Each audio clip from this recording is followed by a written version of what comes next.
El mensaje lleva por título en el día de hoy: una libra de perfume fino. El texto lo hallamos en el Evangelio de Juan, capítulo 12, y vamos a leer los versos del 1 al 8. Lo voy a leer yo, ustedes me van a seguir, pero si por algún motivo me equivoco y no estoy leyendo lo que dice la palabra de Dios, por favor no me crean. Pero si lo que estoy leyendo es lo mismo que usted está leyendo, lo único que les voy a pedir es que digan amén. En otras palabras, eso que usted acaba de decir, lo acabo de leer y es tal como usted lo dijo. Dice Juan capítulo 12, versos del 1 al 8. 6 días antes de la Pascua vino Jesús a Betania, donde estaba Lázaro, el que había estado muerto y a quien había resucitado de los muertos. Y le hicieron allí una cena. Marta servía y Lázaro era uno de los que estaban sentados a la mesa con él. Entonces María tomó una libra de perfume de nardo puro, de mucho precio. Repito eso, de mucho precio. Y ungió los pies de Jesús y los enjugó con sus cabellos. Y la casa se llenó del olor del perfume. Y dijo uno de sus discípulos, Judas Iscariote, hijo de Simón, el que le había de entregar: ¿por qué no fue este perfume vendido por 300 denarios y dado a los pobres? Pero dijo esto no porque se cuidara de los pobres, sino porque era ladrón. ¿Dice eso la Biblia suya? Ok. Y teniendo la bolsa, sustraía de lo que se echaba en ella. Entonces Jesús dijo: déjala, para el día de mi sepultura ha guardado esto, porque a los pobres siempre los tendréis con vosotros, mas a mí no siempre me tendréis. ¡Wow! Aquí se dice mucho. Vamos a ver si yo puedo ayudarles a ustedes a digerir lo que hemos leído. Vamos a ver si podemos ayudar a alguien en algún rincón del mundo con el cual nos estemos conectando. Yo sé que en distintos países ya esta mañana nos han dicho que están pendientes, ¿ok?, del pastor que se parece a Santa Claus. Cada vez que dicen eso, yo les digo: no, Santa Claus no, Moisés. ¿Por qué? Porque los héroes míos son los hombres y las mujeres de la Biblia. Yo no necesito inventarme un Santa Claus. Yo prefiero hallar mis héroes en la palabra de Dios. Mis heroínas, las mujeres santas de las cuales este libro habla. Le doy gracias a Dios por estos versos de la palabra de Dios. Esta mañana en el video que yo hice, un video de, creo que fueron 10 segundos, hice una sola pregunta: ¿cuánto vale Jesús para ustedes? Y esa misma pregunta se lo hago a los presentes y se lo hago a las personas que nos están viendo por el internet. ¿Cuánto vale Jesús para ustedes? La cuestión es que muchas veces no queremos, y las personas en esta mañana, las respuestas que me dieron muchos en el camino les estuve respondiendo cuando tomé algún tiempecito para a lo mejor atender alguna de las necesidades del camino. Les respondí a las personas, pero les estaba tratando de crear conciencia de que todos nosotros, de una forma u otra, ponemos un precio sobre la vida de Jesús. Y la realidad es que ese precio a veces es muy barato. Y por caro que sea el precio, lo que crea es más conciencia de culpabilidad de parte de nosotros. Porque mientras más vale una persona en la vida tuya, pues imagínense, más compromiso hay con esa persona. En mi vida hay muchas personas que tienen un valor muy alto.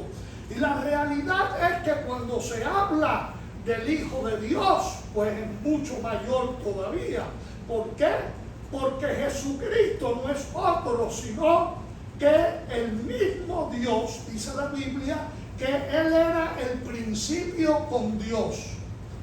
También nos va a entender de que el verbo, que es la palabra que nosotros hemos leído, es Dios. Gracias. Y la realidad es que las personas no entienden quién es Jesús, porque una vez sus propios discípulos, los 12, le preguntaron a Jesús: muéstranos al Padre. Y Jesús les respondió: y tanto tiempo yo he estado con ustedes, y ustedes me preguntan a mí que le muestre al Padre. El que me ha visto a mí ha visto al Padre. El que ha oído a Jesús ha oído al Padre. El que ha oído a Jesús ha oído al Espíritu Santo. Porque la Biblia dice que hay tres que dan testimonio en el cielo: el Padre, el Hijo y el Espíritu Santo. Y en la epístola de Juan, no en el Evangelio, otro pequeño libro que Juan escribió, dice que tres son los que dan testimonio en el cielo. ¿Ok? Tres. Bendito sea Dios. ¿Por qué? Porque está hablando nada menos sino de algo incomprensible para nosotros, que aparentemente cuestionamos muchas veces algo que un día le explicaré con mucha claridad. La cuestión es que aquí, al comenzar la palabra de Dios, dice que faltaban 6 días para que llegase la Pascua. Está haciendo una referencia a la religión de Jesús. ¿Saben cuál era la religión de Jesús? Jesús era judío. ¿Ok? Está haciendo referencia a la fiesta del Pesaj en hebreo, la fiesta de Pascua, que deja de ser una historia muy impresionante que involucra hasta los niños del hogar, porque tienen que escoger a un corderito, traerlo al seno de la familia para que jueguen con el corderito, para que se enamoren del corderito, cuyo corderito en una semana va a ser sacrificado, porque hay que comérselo. ¿Usted se imagina el quebrantamiento de un niño o una niña que tiene que comerse un animalito que se ha criado en el seno del hogar? Y un día preguntan que dónde está el corderito, y a ese padre y esa madre tienen que decirle al niño que se lo comieron. ¿Se imaginan el llanto por la muerte del corderito? ¿Quién consuela a esos niños? Lo último que hubieran querido es comérselo, porque le habían cogido amor. Tal es la relación que Jesús quiere cultivar con cada uno de nosotros. Un amor tan grande que por nada en este mundo hubiéramos querido que ese cordero muriese, porque iba a ser la única forma que agradaría al Padre de ejercitar justicia para la salvación de la humanidad. Que Jesús se volviera el Cordero de Dios. Y faltaban aquí en este episodio 6 días para el sacrificio del Cordero, para la Pascua. Y dice que de pronto Jesús viene a Betania. Algo muy interesante. Mateo repite esta misma escena, pero en la boca, no de Juan, sino en la boca de Mateo, que también era judío. Es el primer libro del Nuevo Testamento. Mateo era un cobrador de impuestos que se había comprometido con Roma en contra de los judíos para cobrarles impuestos. Despreciado por toda la comunidad judía de Jerusalén y a la misma vez nunca bien recibido por los romanos. La situación era muy curiosa. Y dice la Escritura en una forma muy enfática, hablando del mismo relato en la vida de Mateo versus la de Juan, y dice en Mateo 26:6, y estando Jesús en Betania. Escuchen esto, muchas veces leemos la Biblia y no pausamos para entender lo que estamos leyendo, o para que alguien nos lo interprete, que de pronto sepa un poco más que nosotros, para poder traer al corazón entendimiento. Porque la palabra de Dios es para entenderla y no para rezarla. En otras palabras, es vital que nosotros entendamos qué es lo que leemos para ser enriquecidos espiritualmente.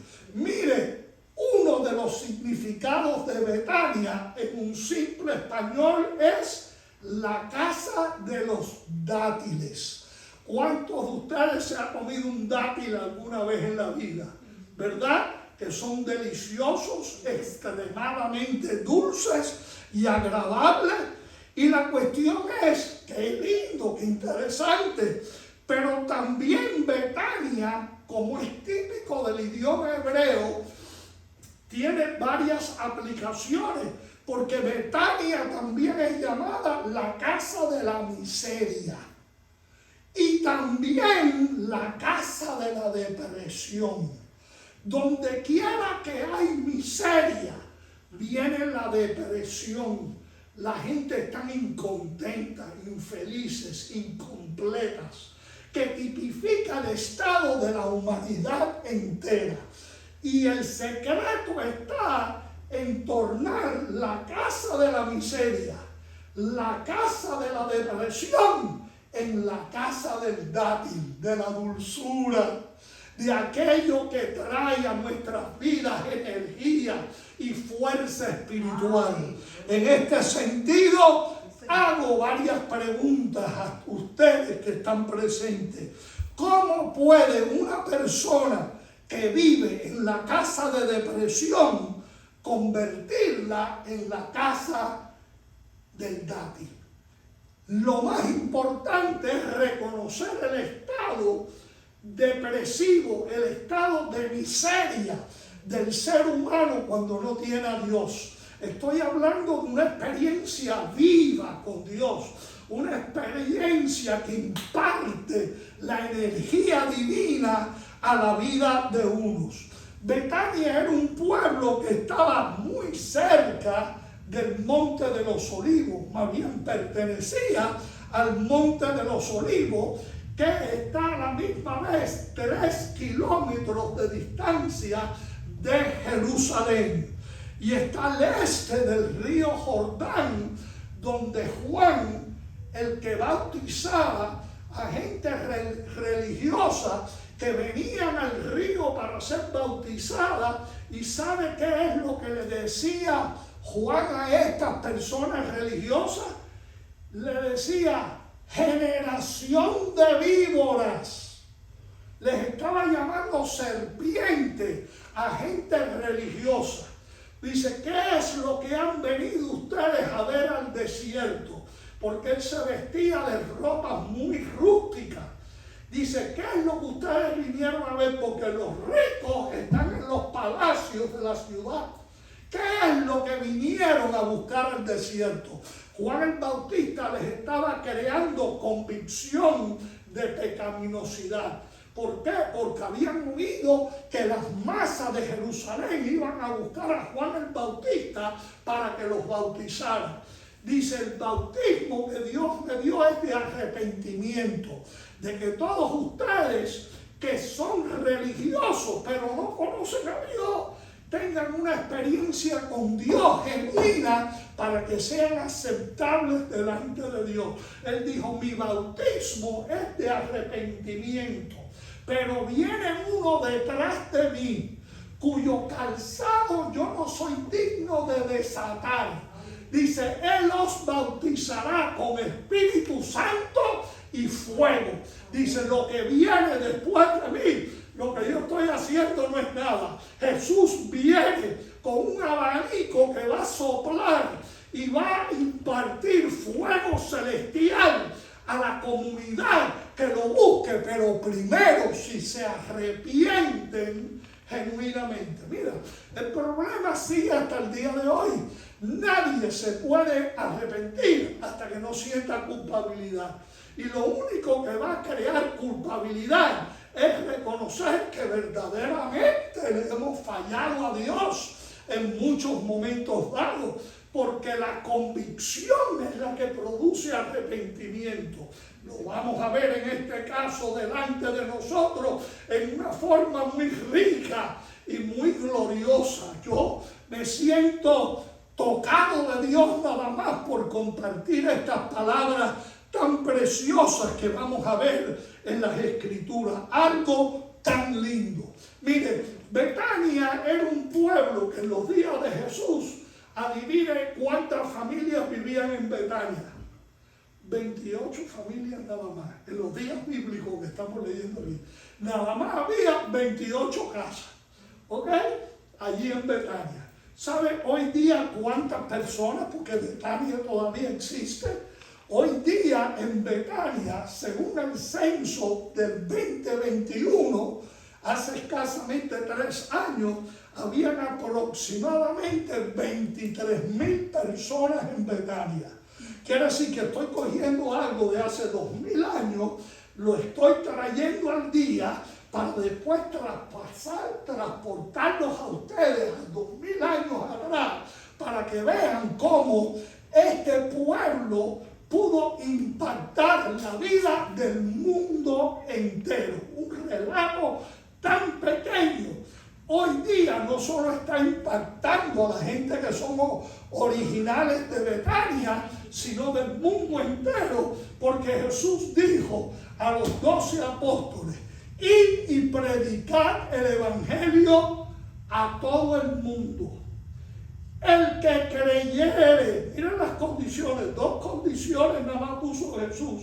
El que creyere y fuere bautizado será salvo. Jesús nunca mandó a nadie a hacer algo que él mismo no había hecho. Jesús ya había ido al río Jordán a ser bautizado por Juan el Bautista. Y a Juan el Bautista le fue dicho que cuando llegase un personaje al río Jordán y de pronto el cielo se abriese y la voz del cielo viniere, el Padre mismo hablando, y dijere, este es mi Hijo amado, en el cual tengo contentamiento, ustedes sabrán quién es el Salvador del mundo. Ustedes entenderán algo que Juan el Bautista entendió. Cuando él vio este episodio, Juan el Bautista identifica a Jesús con el corderito de que le hablé de la familia que se lo iban a comer. Por lo cual Jesús, en forma tipológica, no es sino simbólica, no es natural. No es que Jesús se va a convertir, en un corderito. Él es en esencia el cordero de Dios que dijo Juan, he aquí el cordero de Dios que quita los pecados del mundo. Levante la mano si usted entiende lo que es quitar. Porque si Dios le quita a usted los pecados, ¿cuántos pecados le quedan a usted? Si Dios llega a la vida tuya y te quita los pecados, ¿cuántos te quedan? Ni uno. ¿Por qué? Porque Él tomó los pecados en su propio cuerpo y en su propia persona fue a la cruz del Calvario, allí mismo por el Monte de los Olivos, en Gólgota, ¿ok? Y allí fue que quedaron clavados, para jamás en la vida traer tus pecados y estregártelo en la cara. La cuestión es que las personas a veces mejoran y creen que porque mejoraron ya son perdonados. No funciona así. Si tú cometiste un pecado hace 10 años, uno nada más, ya eso es suficiente para que no vayas al cielo. Uno nada más.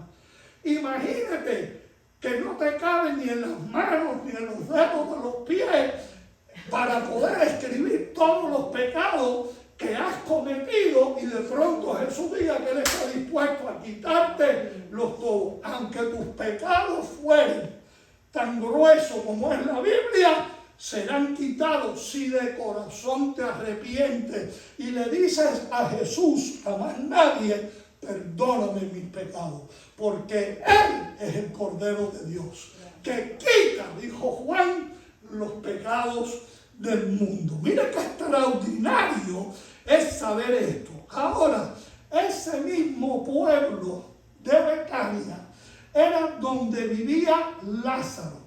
Mira lo que dice la Biblia en lo que ustedes leyeron. Dice, cuando habla de Betania, donde estaba Lázaro, el que había estado muerto.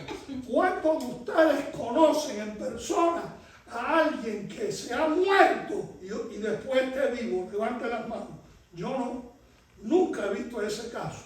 Pero en el caso de Jesús, Lázaro fue resucitado de entre los muertos allí mismo en ese pueblecito de Betania. Y todo el mundo, las 28 familias, lo supieron. Pero no fue algo que se quedó en un pueblecito de 28 casas.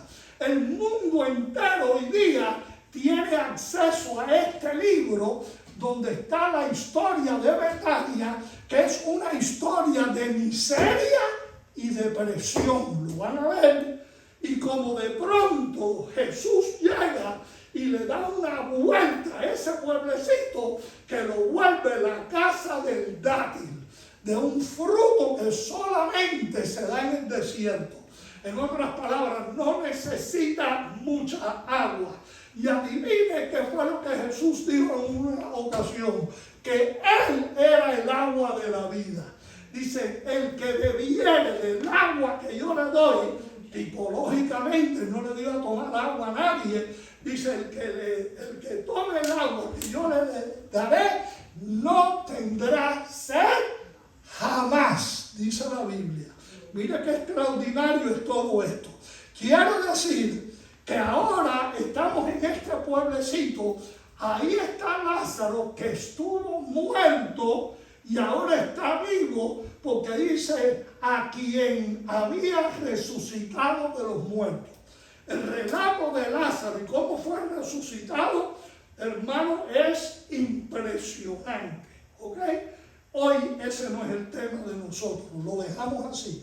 ¿Por qué es tan importante Lázaro? Mire, por la misma razón que cada uno de nosotros somos importantes delante de Dios. Porque todos nosotros presentes tenemos acceso a muchas personas que el resto de los que estamos aquí no tenemos acceso.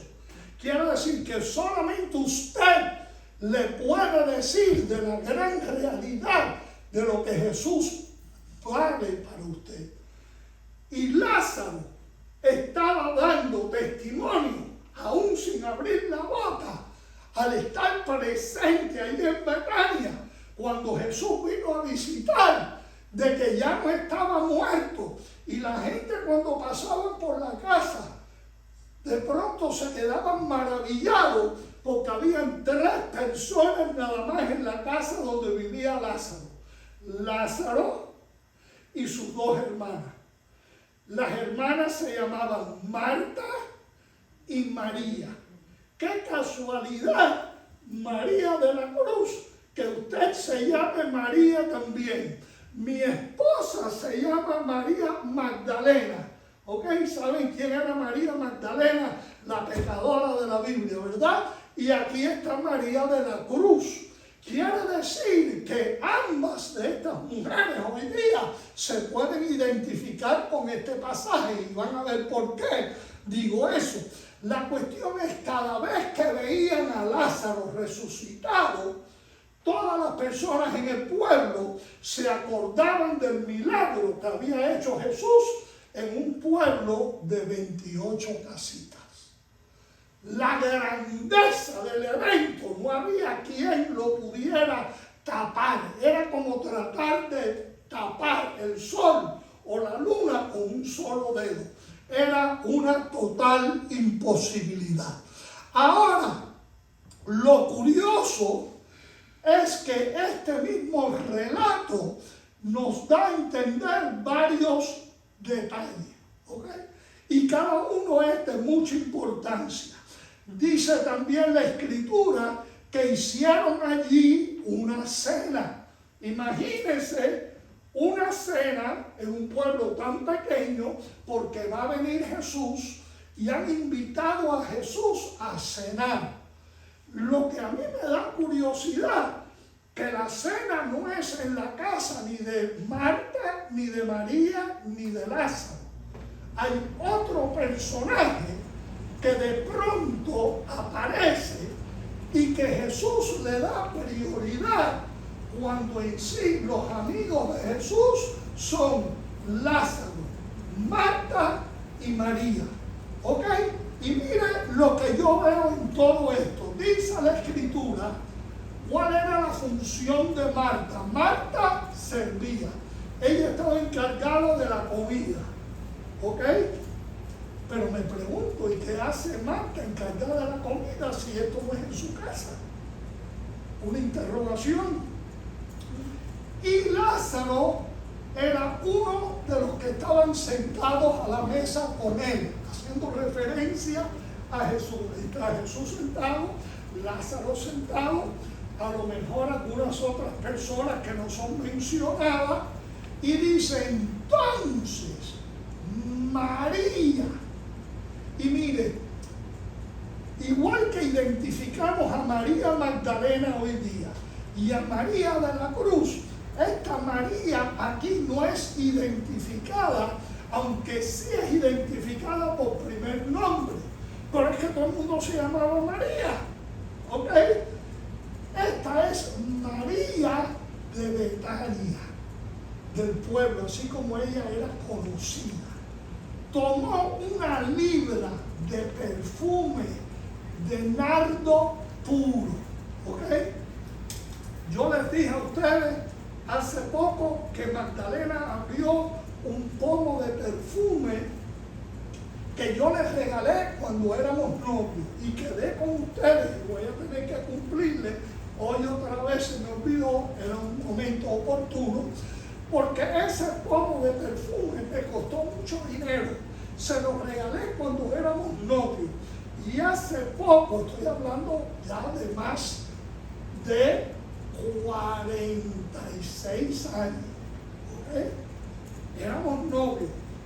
Todavía tú abres el pomo y mira, el olor de pronto es tan impresionante que llena la casa. John, el esposo de Adriana, el día que lo mencionó, calculó cuál sería el costo de ese perfume, que hace 44 años lo compré y casi es este tamañito, ¿ok?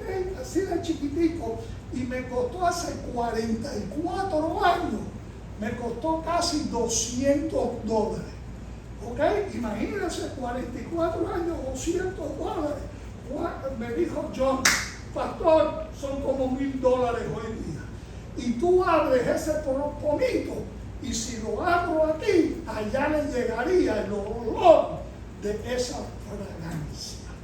Quiere decir que aquí la importancia simbólica del perfume que van a derramar sobre Jesús tiene la capacidad de afectar a todas las personas presentes donde quiera que esté. Y así mismo es Jesús.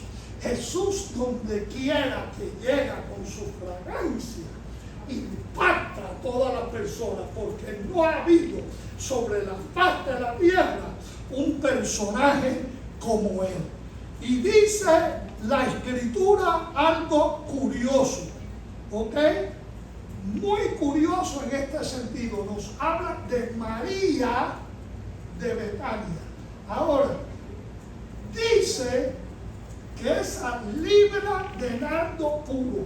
Fíjense que yo nunca jamás he visto una tienda donde te vendan el perfume caro por libra. ¿Ok? La Escritura aquí nos da a entender que era de mucho precio. Por eso yo le pregunté a todos ustedes que cuánto vale Jesús para ustedes en el día de hoy. En otras palabras, piense, no me lo tiene que decir a mí, piense cuánto vale Jesús en la vida de usted en el día de hoy. Si dice mucho, ustedes mismos se van a autoculpar, porque van a decir que Él es más importante de lo que realmente es en la vida diaria de ustedes. Entonces yo les diría, entonces eres más culpable delante de Dios. Porque al que mucho le es dado, ¿qué dice la Biblia? Mucho le es requerido. Y el problema del ser humano es que quieren cada día que Dios valga menos para que sea más accesible. Quieren que Dios sea reducido para poder colgarlo en una pared y decirle, quédate aquí quieto, no te muevas. ¿Por qué? Porque te castigo y te viro el rostro al revés para que ni te vean aquí en la casa. ¿Ok? Quiere decir que mientras más conscientes estamos de Jesús, más aumenta su valor. Lo cual es comparado al valor que María de Betania, ¿ok?, le otorga a Jesús. Ella no estaba en su casa. Ella fue a la casa de otra persona en el pueblo, porque allí es donde estaba Jesús y allí es donde también su hermano había sido invitado. Y yo sospecho que ella no era invitada. Les diré por qué después.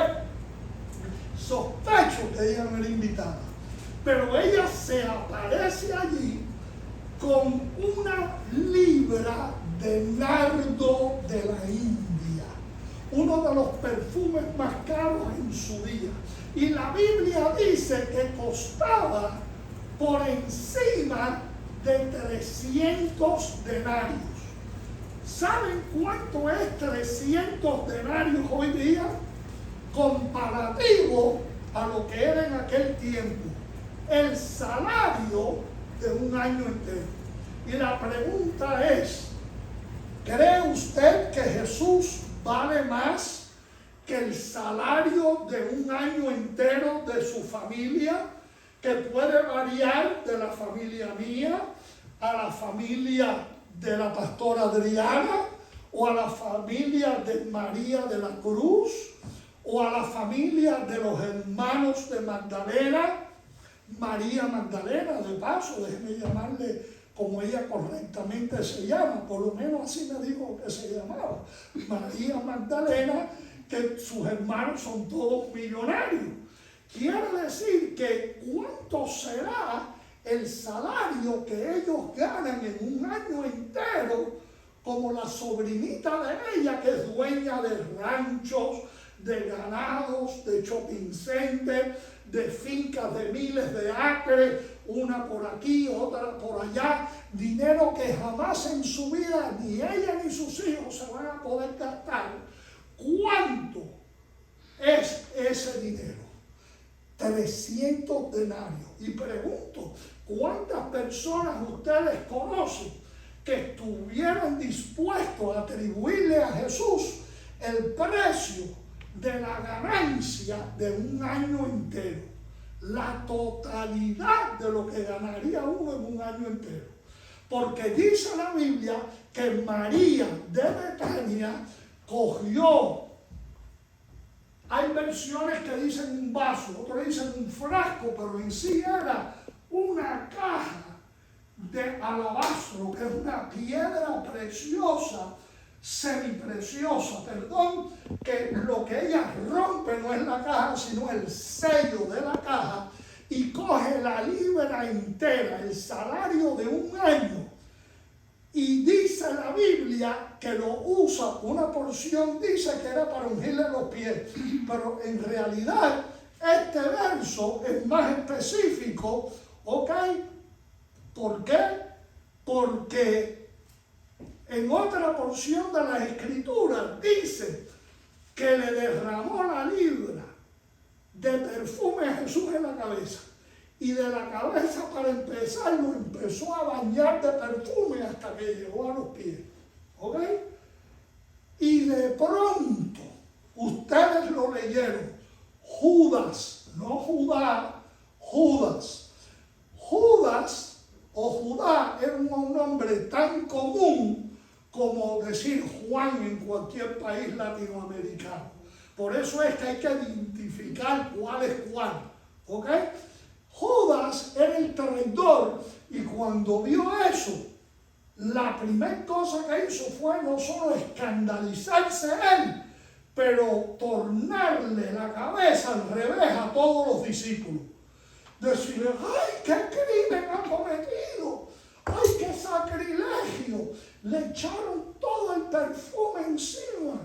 ¿Entiende? Cuando se podía vender y dar a los pobres. Y ustedes leyeron que la razón por la cual él no estaba de acuerdo era porque él era ladrón. Era el que controlaba la bolsa de Jesús, fíjese. Y ya había metido ese virus en el cerebro de los otros discípulos para que pensaran mal de Jesús. ¿Ok? Hoy día hay mucha gente tratando de lavarle el cerebro a todos ustedes y a mí de Jesús, que era un falso, que Jesús no es nadie, entiende que Jesús no pudo ni salvarse él mismo, como aún la Biblia dice, y despreciar. En otras palabras, hoy día para muchas personas en el mundo, yo sí sé cuánto vale Jesús. ¿Y sabe cuánto es? Cero. Ni un centavo prieto vale Jesús. Aquí está un centavo prieto que lo uso yo para abrir mi maleta de metal porque se traba uno de los candados. No vale ni un solo centavo, porque ellos para Dios no tienen ni un centavo, ni un peso miserable. Para darle a Dios no tienen un minuto de tiempo para Jesús, y jamás en la vida se han leído la Biblia. Quiere decir que de Dios no saben nada. Podrán saber de religión, podrán saber de distintos dioses falsos, pero la realidad es que de Jesús, el que resucitó, no saben absolutamente nada. Sin embargo, esta mujer, que muy curiosamente, y les voy a revelar por muy conocedores que ustedes sean de la palabra de Dios, hoy día van a escuchar cosas que nunca las han escuchado acerca de María de Betania, algo que las va a impresionar. Siempre que el relato de ella es mencionada, es que María era la que le hacía caso a Jesús y Marta siempre estaba cocinando, ¿verdad que sí? Ese relato lo sabe todo el mundo, pero la parte más importante no la sabe casi nadie. Ahora, mire cómo es la cosa. Aquí está, le acaba aquí en estos versos, dice que le ungió los pies a Jesús, ¿ok? Pero vayan ahora conmigo, búsquenlo a ver si es verdad, en Marcos capítulo 14. Porque esto hay que corroborarlo, porque si no yo sería un mentiroso. Y yo quiero que ustedes confirmen que lo que les estoy diciendo es la verdad. Marcos 14, les voy a leer algo muy importante, ¿ok? Fíjense lo que dice el verso 3. Y quebrando el vaso de alabastro. Quiero aprovechar y pausar un minuto ahí y decirle que el vaso de alabastro los representa a todos ustedes, la vida tuya y la mía. Que hay que romperlo, o por decir, romper el sello para que se pueda abrir, ¿ok? Tu vida de par en par y el perfume pueda salir. Marcos 14:3. Y quebrando el vaso de alabastro, o mejor dicho, el sello, ¿ok? De este vaso, que era más bien una cajita. Acuérdense que hay una libra entera de perfume ahí adentro. Se lo derramó sobre, ¿qué dice su Biblia? Su cabeza. ¿Ok? Los otros evangelistas dicen que era sobre los pies. La realidad es que se lo derraman en la cabeza y de ahí empieza a enjugarle todo el cuerpo a Jesús. Le cogía los brazos y se los estiraba y se los restregaba por las manos, por las espaldas, por el cuello hasta que llegó a los pies. ¿Ok? Pero si no fuese por ese detalle de Marcos, la historia no estuviera completa. En otras palabras, Jesús tiene que ser literalmente perfumado por completo, porque Él era el Cordero Pascual que iba a morir por los pecados del mundo entero. ¿Ok? Y ya la estaban criticando y ya le habían torcido el cerebro a los 12 apóstoles por uno que iba a ser el traidor, que iba a traicionar a Jesús, que lo que quería era robarse los 300 denarios, porque él era el que controlaba la bolsa de todos los bienes que venían, ¿ok?, al ministerio de Jesús. Como cualquier iglesia en el día de hoy que tiene su tesoro para sus fines, ahí nos dice Marco que lo derramó sobre su cabeza. ¿Ok? Ahora, cuando vemos nosotros este detalle, empezamos a poder formar algo. Hoy día ese pueblo Betania en sí no se llama Betania. Hoy día tiene un nombre árabe que es el Asirille. El Asirille quiere decir en árabe el pueblo de Lázaro. Y hasta el día de hoy se llama así Betania, no Betania, porque en vez de ser un pueblo judío se ha vuelto un pueblo árabe. Pero no pueden borrar que ahí era de donde Lázaro saldría. El testimonio de Lázaro ha marcado por los siglos que el milagro de Lázaro y su resurrección era un golpe tan grande sobre todos aquellos judíos que no querían creer en Jesús, de que quien resucita a Lázaro de entre los muertos fue Jesucristo. En otras palabras, hay cosas que no se pueden cuestionar de cómo Dios le da una vuelta a la vida de un ser humano para convertirlo en el propósito de Dios que traerá gloria a la vida de esa persona y de Jesucristo en particular. ¿Ok? Ahora, mira lo que nos dice la Escritura en el verso 4 que estábamos leyendo. Y dijo uno de sus discípulos, Judas Iscariote, hijo de Simón, el que le había de entregar. ¿Ok? Lo curioso de esto es muy grande. ¿Por qué? Porque ya Judas había decidido no oír. Y dice este verso que Judas Iscariote era hijo de Simón. Y adivina lo que significa Simón en español: el que oye. Quiere decir, el que pudo oír a Jesús por 3 años enteros de ministerio, no oye a Jesús y lo traiciona. La función de él como discípulo era haber oído, haber creído en Jesús, pero determina traicionarlo, venderlo.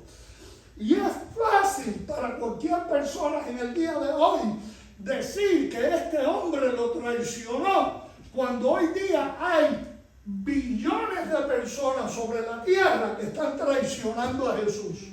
Lo traicionan porque no les da la gana de creer en él. Prefieren creer una mentira que la verdad. ¿Por qué? Porque así fue Judas. No quiso creer. Aquí él lo que estaba pensando es, ¿para qué le dieron a Jesús eso? Si yo quiero ese dinero para robármelo yo.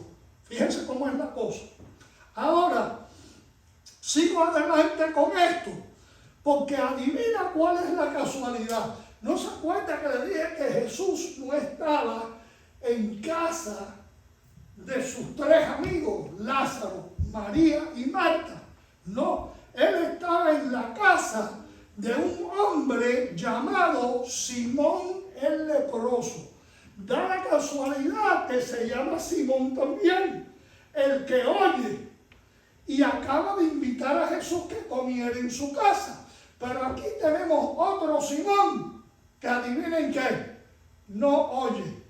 ¿Cómo es que una persona se puede llamar el que oye cuando no oye? Fíjense esto.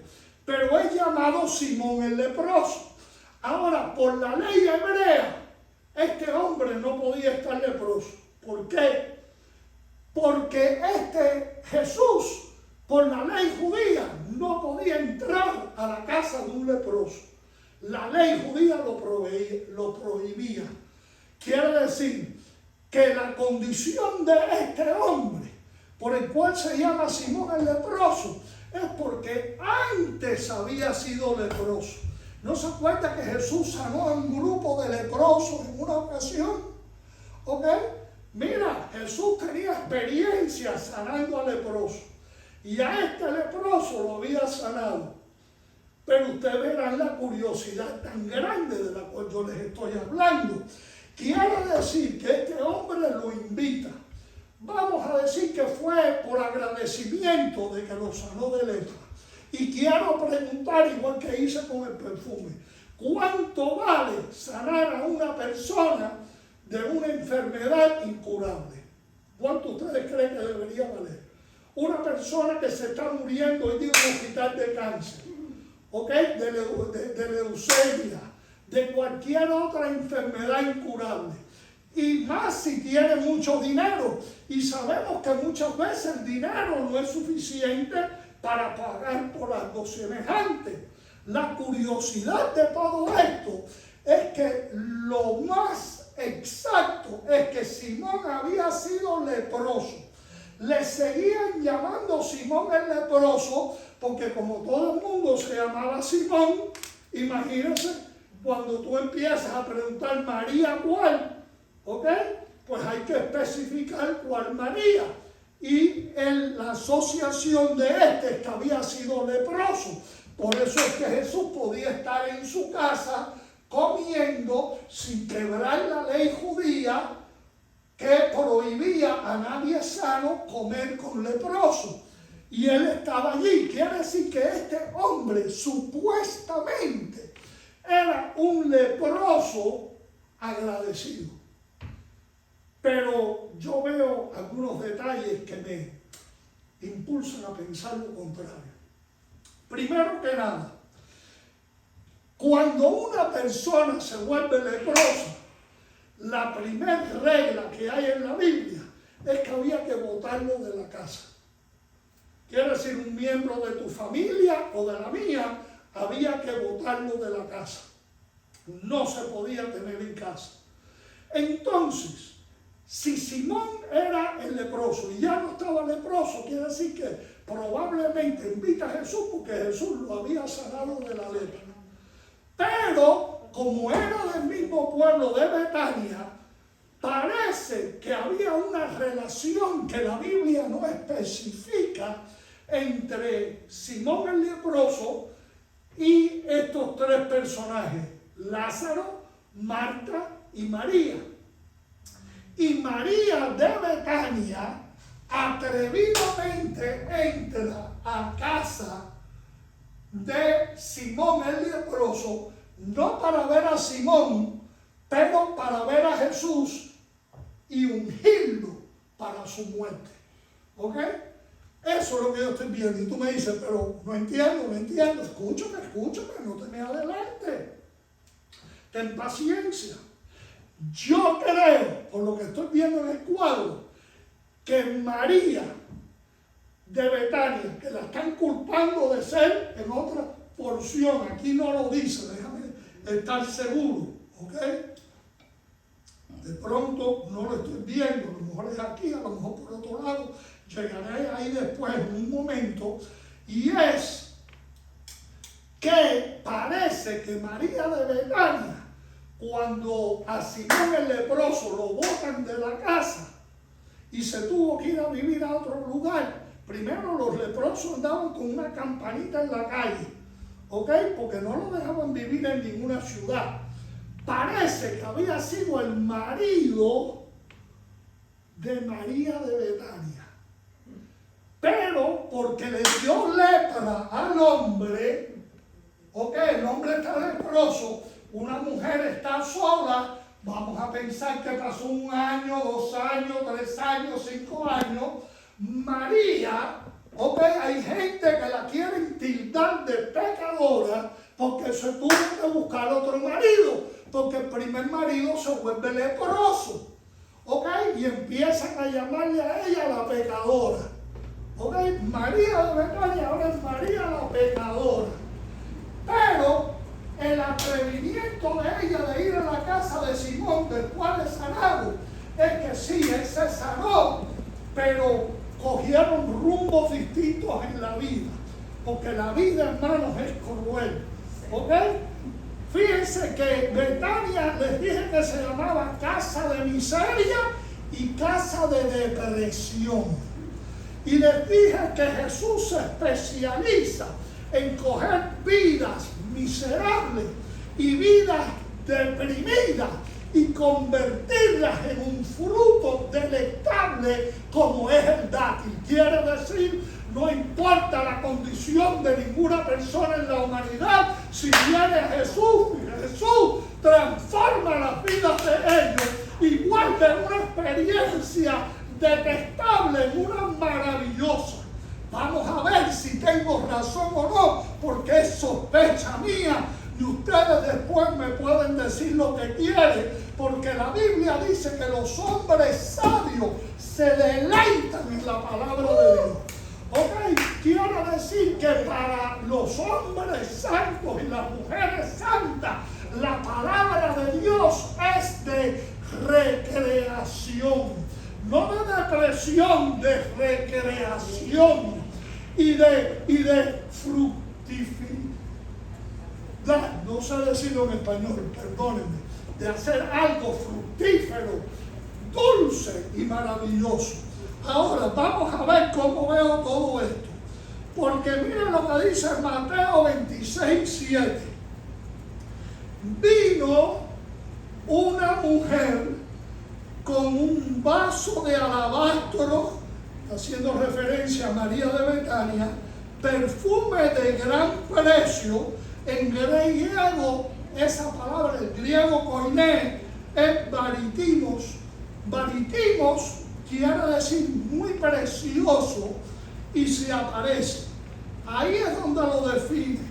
Y dice, como estábamos viendo, que lo derrama sobre la cabeza de él sentado a la mesa.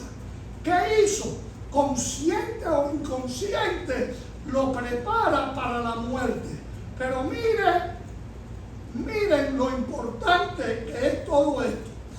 Cuán generoso fue con Jesús que pudiera usted verse en algún momento de su vida siendo generoso o generosa con Jesús. Que ella, no siendo una mujer rica, coge el salario de un año y se lo empaja en la cabeza. Dice, yo no te voy a dar un poquito del perfume, yo te voy a embarrar de cabeza a pie con ese perfume. Donde quiera que tú llegues, la gente va a oler y dice, este tipo está listo para ser, ¿entiendes?, sepultado. Quiere decir que en una semana entera, el que se le acercara a Jesús con ese olor tan grande, no podía dejar de reconocer que había sido. Quiere decir que la influencia del perfume era algo tan grande que iba a perdurar hasta el día que lo crucificaron. Fue sorprendente para Jesús, porque Jesús mismo entendió que lo estaban embalsamando ya una semana antes, que él era el Cordero escogido por Dios, y la confirmación de su muerte y su testimonio, del cual ya él estaba consciente, era público para sus seguidores inmediatos. Esta gente sabía que lo iban a matar en Jerusalén. Esta gente no tenía duda. Fue sorprendente también para Simón el leproso. Ya no era leproso, pero lleva el testimonio de haberlo sido y haber sido curado por Jesús. Pero fue sorprendente también para los 12 apóstoles de cómo reaccionaron. En vez de ponerse contento y decir qué bueno, qué maravilloso, Simón les comió la conciencia y los estaba mirando al revés. Y Jesús le dice, los pobres siempre van a existir, pero yo, que soy el Cordero de Dios, estoy aquí ahora. Y esta mujer lo que está haciendo es glorioso. Y de ahora en adelante, digo yo, Jesús mismo, que donde quiera en el mundo que fuese predicado este evangelio, había que hablar de María de Betania, para que el mundo entero supiese lo que ella dice, porque ella era un tipo de la iglesia. La iglesia verdadera no es que tiene lugares y templos esplendorosos, son gente cuyas vidas han sido perfumadas por el Hijo de Dios, y donde quiera que están, la vida y la influencia de ese perfume los permea, y no hay lugar a dudas que caminan con Jesús y que tienen integridad y una cercanía en Él incomparable con ningún otro religioso. Vayan conmigo ahora a Lucas 7, verso 36. Traten de hacerlo rápido. Me voy a tener que prolongar un poquitico, Magdalena, no sé cómo lo voy a hacer. Dice Lucas 7:36, uno de los fariseos rogó a Jesús que comiese con él. Fíjense que es el mismo relato, el mismo fariseo, según el leproso. Aquí no dice que es leproso, dice, y habiendo entrado en casa del fariseo, mira lo que nos dicen de Simón el leproso, que era religioso. Escuchen esto le va a volar la cama de los sesos a ustedes. Se sentó a la mesa. Los fariseos en los tiempos de Jesús eran los religiosos más consagrados, ¿ok? Pero tenían unos cuantos errores que Jesús iba a chocar con ellos también. Dice el verso 37, entonces una mujer de la ciudad, ya no la llaman ni por nombre, ya no es María de Betania, no, una mujer de la ciudad. El término griego es gunei. En griego koine quiere decir una mujer sin especificar su condición matrimonial. No sabemos si es viuda, no sabemos si es soltera, no sabemos si está separada, no sabemos si todavía tiene marido, pero lo que da a entender es que puede ser una gunei, una mujer que a lo mejor está teniendo una relación por el lado. ¿Ok? Quiere decir que no se ignora ninguno de los ángulos que hay. Y se cree que Simón, antes de ser leproso, era marido de María de Betania. Y tenía una actitud despectiva hacia ella, porque él ahora había sido restituido de Simón el leproso. Pero María marido. Fíjense cuál es el enredo que vemos acá. ¿Por qué? Porque fuiste leproso. Ya no había cura para ti. Yo estaba sola, me tuve que buscar a otro hombre. Y en el proceso de buscarme a otra mujer estuve con 2 o con 3. ¿Quién sabe cómo fue el enredo? La cuestión es que entonces, verso 37, entonces una mujer de la ciudad que era pecadora. Y esto es bien curioso, porque Marta y María siempre la gente cree que eran unas mujeres bien santas de Dios. Esta es una mujer, mira, una mujer que vive en casa de miseria. Esta es una mujer, entiende, que vive en depresión. No hay solución para su problema. Ya la relación con Simón terminó. Y estando allí Jesús a la mesa del fariseo, trajo un frasco de alabastro con perfume. Quiere decir, es la misma mujer y ahora es llamada pecadora. Dice el verso 38, y estando detrás de él, de Jesús a sus pies, mire lo que yo veo aquí, por favor, traten de entenderme, llorando. Comenzó a regar con lágrimas sus pies y los enjugaba con sus cabellos y besaba sus pies y los ungía con el perfume. Simón el leproso viendo todo esto, ¿ok? Yo veo 5 acciones de arrepentimiento en esta mujer que aquí, entiende, por Lucas es llamada pecadora. ¿Ok? Mientras Marta, su hermana, permaneció en su pureza y santidad, y Lázaro experimentó el milagro de ser resucitado. Y Jesús no se olvidó de la pecadora. Al contrario, le permite una intimidad que aparentemente lucía estar fuera de orden. Mira las 5 acciones de arrepentimiento que yo veo de María de Betania. Está a sus pies llorando. Estoy hablando de hablar con Dios.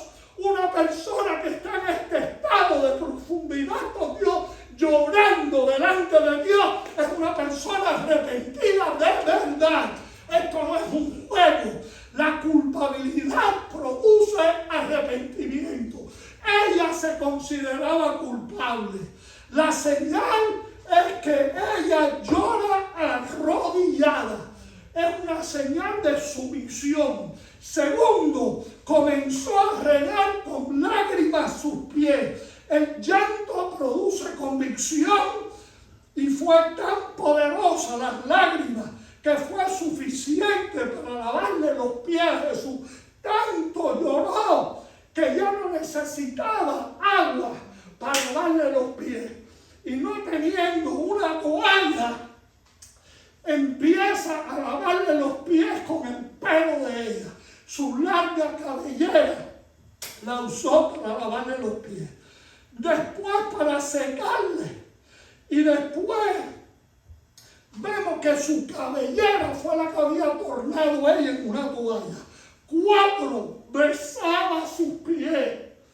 Esta es una mujer que no está viendo en Jesús un amante.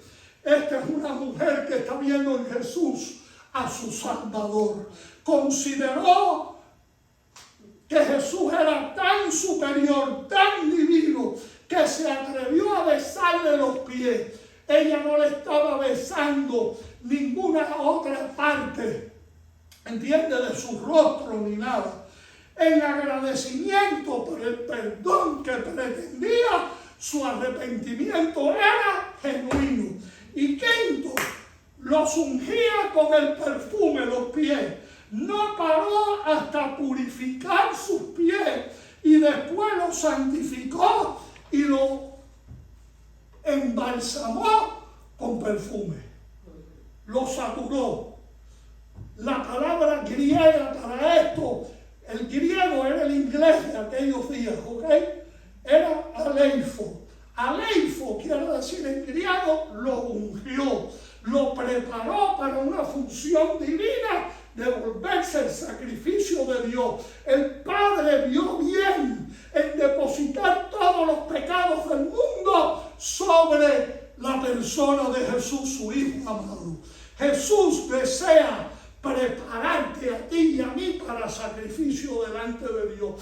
Eso es lo que somos. Él quiere que el mundo entero vea la vida tuya y mía y diga que Jesús vive en ti, que Él reina en la vida tuya. Y Él, ¿qué va a hacer contigo? Te va a levantar y te va a bendecir y te va a poner como una lámpara encima del almud, como una vela que no se esconde, sino que te deja brillar para que el mundo entero vea la vida tuya. Y pregunto hoy día yo, ¿desea Jesús prepararle a usted para perdonarle? ¿Aceptaría a Jesús como su Salvador en el día de hoy? María de la Cruz, yo te pregunto y te digo, haz estas palabras tuyas. ¿Aceptarías a Jesús como tu único Salvador? Al igual que ha hecho tu hijo, al igual que hizo María Magdalena, igual que hizo a la pastora Adriana, que tuvo que un día pedirle perdón a Jesús. Prepárate para el postre, porque esa era la comida. Voy para el postre. Verso 39. Cuando vio esto el fariseo que le había convidado, dijo para sí, no se lo dijo a nadie, dijo para sí, hablando de Jesús, ya no se llama Jesús, ahora se llama si fuera profeta, lo acaba de sanar de lepra, o a lo mejor un año antes, 2 años, quién sabe cuándo fue, conocería quién y qué clase de mujer es la que le toca, que es pecadora. Dice eso, pastora Adriana, en la Biblia. Dice lo que yo acabo de citar. El hombre estaba pensando mal, el que está supuesto a oír, el que lo experimentó en su propio cuerpo, un milagro de sanidad extraordinaria. Mira cómo está pensando y Jesús le leyó los pensamientos. Y pregunto yo, ¿es o era pecadora? Simón, una cosa tengo que decirte, porque Jesús sí la sabe cantar claro. Él no te va a andar con rodeos, Él no te va a decir, no, tú lo que tienes que hacer es esos pecaditos chiquiticos, no, ese pecado te va a llevar para el infierno. Aunque te hayas curado de lepra, vas a terminar en el infierno por pensar como tú piensas. ¿Ok? Y le hace una parábola a Jesús. Un acreedor, los que reparten los créditos, 2 deudores, uno debe 50 denarios y otro debe 500. ¿Ok? Mira la diferencia. Uno 50 y otro creyente. Ninguno de los dos tiene cómo pagar. Y Jesús le dice a Simón, Simón, ¿quién tú crees que ama más? ¿Al que le perdonaron 50 denarios o al que le perdonaron 500? Y dice Simón el leproso, pienso, no es que sabe, él piensa. Él está haciendo una alusión. Pienso que al que se le perdonó más. ¿Y tú sabes cuál fue la respuesta de Jesús? Ahí en la Biblia. Rectamente has juzgado, Simón. Estás en lo correcto. Lo que tú has dicho es lo cierto. Al que más se le ha perdonado. Tú, que eres tremendo pecador, decías que tú no pecabas. Y yo sé que tú eres tremendo pecador. Lo eras antes y lo sigues siendo en el día de hoy. Pero esta mujer, que una vez fue tu mujer, que tú la llamas pecadora, hoy día yo la voy a santificar su vida. Hoy día yo la voy a recibir como hija mía. Hoy día ella va a ser purificada mientras tú te sigues embarrando de pecado en este mundo. ¿Ves a esta mujer? Dijo a Simón, dice la Biblia, entré a tu casa. Ahora es donde Jesús empieza a cantar a Simón cómo es la cosa. Entré a tu casa, no me diste agua para mis pies. La costumbre era que me tenías que lavar los pies. No me lavaste los pies. Sigo con mis pies sucios sentado aquí a la mesa, que es una falta de respeto conmigo y con cualquier invitado que hubiera venido a tu casa o de cualquier persona. Mas esta ha regado mis pies con lágrimas y los ha enjugado con sus cabellos. ¿Ok? Que el pelo en la Biblia significa inteligencia, poder, autoridad. ¿Ok?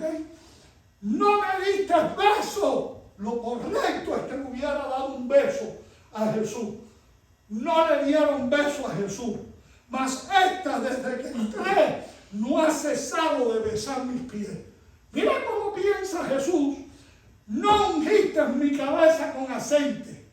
Después de tener los pies limpios, de que me sentara a la mesa, me tenías que dar un poco de aceite para el pelo, para acomodarlo, para lustrarlo. No lo hiciste. Por lo cual te digo que sus muchos pecados, la mujer, le son perdonados, porque amó mucho. Mas aquel que se le perdona poco, poco ama.